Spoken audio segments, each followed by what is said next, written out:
Hello everybody, welcome back to my Country Sparkles channel. I am Rachel and today I'm going to be showing you my freeze dryer. I have done a few videos about freeze drying already, but I have never introduced you to my freeze dryer or really told you anything about it, like when we bought it. So I thought I would do that now. For starters, we got our freeze dryer in March or April in 2015. And they were one of the first freeze dryers sold to be in home use. It is a Harvest Right freeze dryer. In the 5 years that we've owned it, we have tried so many different things in it, only had a few failures, but we've had so many successes and we love the food. We love snacking on it. We love it for our long-term food storage. We love it for our short-term food storage. We love it in our cooking. There's so many different applications that you can use your freeze dryer with food. That has just been such a benefit to our preparedness. Are you ready to see our freeze dryer? Here we go.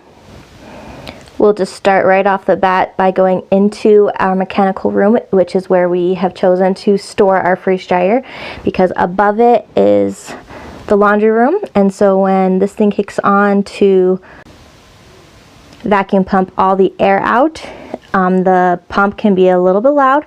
So I really wanted to make sure it wasn't above or below anybody's room or right next to it.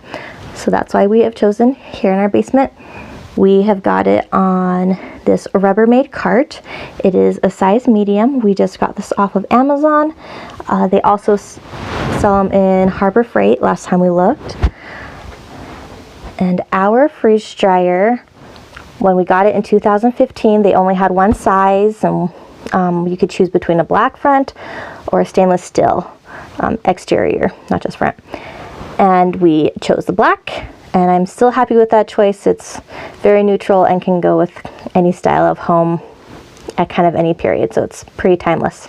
Our freeze dryer, compared to other sizes in this year, at least 2020, is about a medium size. Now there are three sizes, a small, medium, and large, and we have loved this size, but if we were to buy one today, we would probably buy a large one, just because when you're doing that much food anyways, a little bit more, might as well throw a little bit more in and get a little bit more for your effort. Most freeze dryers are pretty similar to use, I have discovered. So it's got this padding here that all of them have from what I have seen, and this door that opens and shuts. Nothing crazy about it. It's got a drain valve back here, which you release to let pressure, release the pressure and let air back into the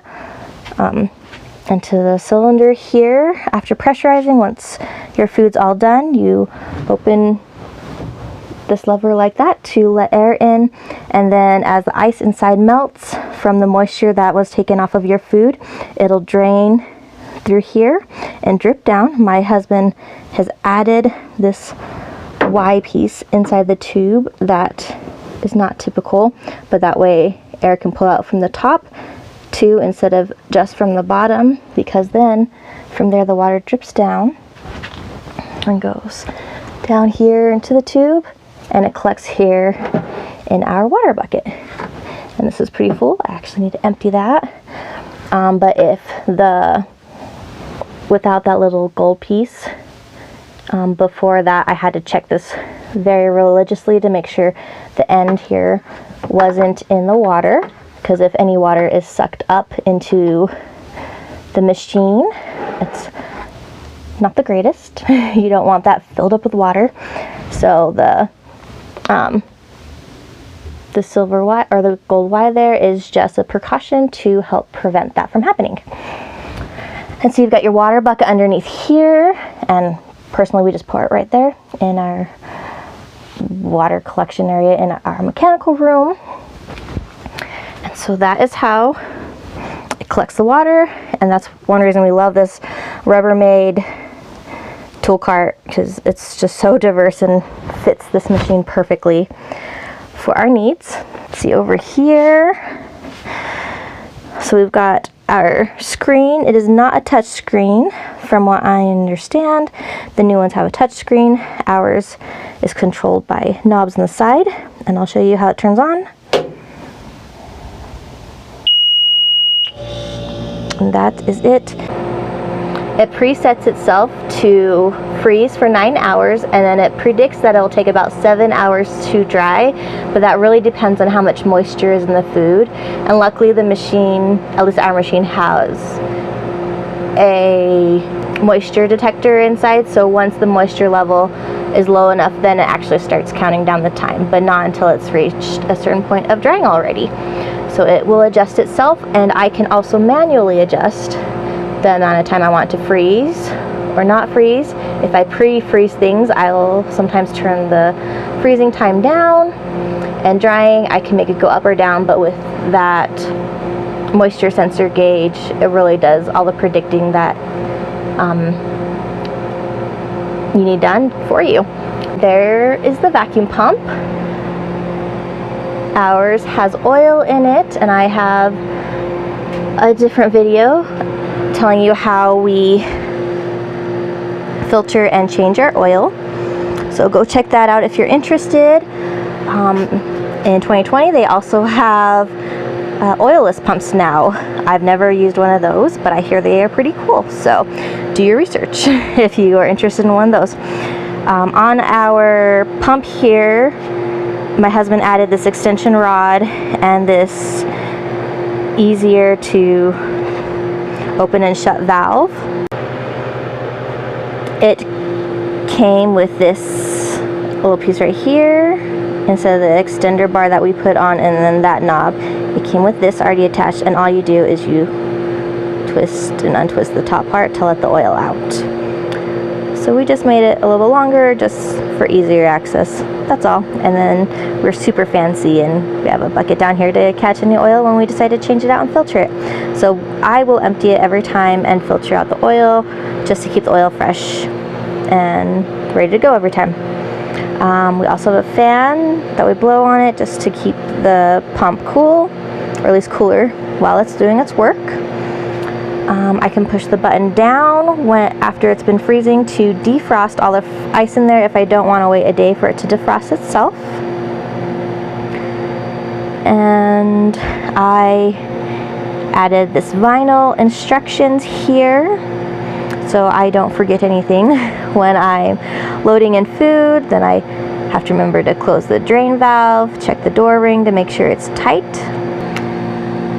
The way that I do that is you want to make sure your machine's off, first of all, because you don't want to open the door when the machine's on.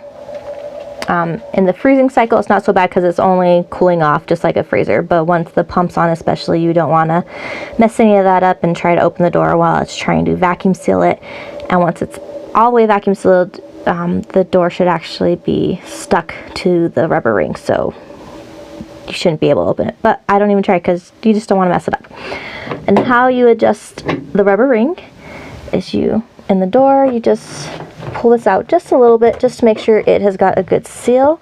And I like to pull it out just a little bit all the way around, not a ton, like really like just like a hair out. Most of the time it's all it needs. And then you can see here how the connection is really tight all the way around, and it looks good, and it'd be ready to go. Next is insert the door pad, which is in there already. That was the material, the padding. This comes in and out nice and easily. Just shove it in there. I like to pull it back, whatever, my preference. I check the oil level to make sure that's ready. And after doing that, you know that you can turn it on. And once the food's done, unloading it, I just check the drain hose down here to make sure it's not in the water, so that way no water will potentially be sucked up into the machine. After I've checked that, I'll come over and open this valve. This is shut where it's not in line, and when it's in line with the machine like that, it's like the water's flowing that way. And this is like the water is stopped. That's how I remember it. So that's open, the water can flow out, and that's why my husband added this to make sure no water, even if I forget to check to make sure the hose is out of the water, and no water will get sucked up into it because it has a separate air hole, and air will just get sucked through there. And finally, after I've opened the drain valve, then I will come over here and open up my oil valve to filter it, to drain it all out so I can filter it before the next batch. We've only been changing the batch after every load just this last year and filtering it because we feel like it extends the life of the oil, and the oil is not super cheap, and so we would love to extend the life as much as possible. Under the cart I have stored my extra oil and then other used oil back there that we did some experimenting with. Over here on our pump, you might have noticed that I have this oil catcher homemade thing that I put on the back here. Oil can pull up through here just a little bit and just gently spurts out, and like right at first you don't notice, but if it's in the same spot for so long, then it will leave oil marks on your wall. And so I just made this little skittle container here with a hole cut out in the top, which catches all the extra oil, and that prevents everything in the back from getting dirty. And I love things neat and clean, so it was a perfect solution for us. And that is my freeze dryer. Oh, up top I also have a couple things stashed up there. Some ice cube trays, which I used to freeze food in before, like if I want it in different shapes, like say I'm making baby food or something like that where they can just pop it in their mouth, like yogurt bites and that. I use those. And over here are some just car funnels, the little ones, and this is what I use to stick in the top here. This is where the oil goes in and out. I'll put that in there, and then I'll pour the oil back into there with these. So these guys are super handy too when changing out your oil. I always keep a roll of this around. paper towels around. I really like this. I think this is the Bundy brand, I think. It's just super absorbent. I really like it. I'll look it up and link below, and I'll link all these things. I'll link my freeze dryer, the cart, the oils. I mean, heck, I could link the buckets from Home Depot. And so I'll link all my little extra tools that I have in the description below, so check those out. And yeah, if you guys have any questions, please feel free to add them to the comments and I will answer them as best as I can. And if you liked this video, give it a thumbs up and subscribe for more for the future. Thanks for joining me today, you guys. I look forward to answering any of your questions, and we will see you next time.